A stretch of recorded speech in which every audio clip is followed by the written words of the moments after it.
sa mainit-init na labanan ng dalawang panig na nagpaparinigan. Yo!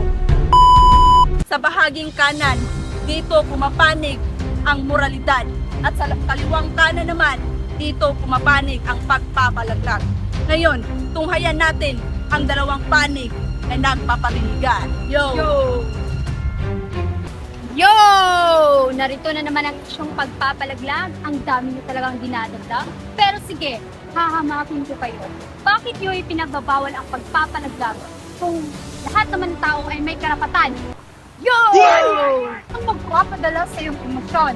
Dahil ang tanong, bakit ka nagpabuntis o kukunin mo rin naman ngayon ka mga tiran? Tingnan mo nga naman. Oh, bakit pa kailangan ipilit ang buhay kung hindi handa? Kung walang pag-asa, kung walang kayahan, mas mabuti yung pakawalan. Teka, baka nakakalimutan mo na bago yan na buo, pinagpawisan kayo. Baka nakakalimutan mo kung nagmaang-maangan ka lang na ang pagpapalaglag ay labag sa batas at moralidad. Desisyon ay nasa bawat isa. Huwag ipilit ang batas na magdidikta sa buhay ng iba. Sa hirap at ginhawa, may karapatan ang bawat babae magdesisyon para sa kanyang sarili. Yo! Hindi ito usapin ng karapatan lamang. Buhay ng sanggol ang ating pinag-uusapan. Bakit ang sanggol na nasa iyong sinapupunan? Wala bang karapatan? Huwag kang magmamarunong babae. Oo, lahat tayo ay may karapatan. Pero kung hindi kayang pakainin, bakit pa bubuhayin? Tama ka! Karapatan ay kailangan igalang. Ngunit buhay ng tao ang ating pinag-uusapan. Hindi basta bato, kundi dugo at laman mo. Buhay ay alagaan. Huwag itutapon sa tabi dahil ang parusa sa itaas ay di mag-aatubili.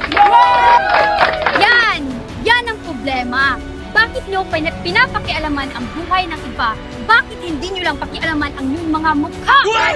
Yo! Iyan ang mahirap sa inyo.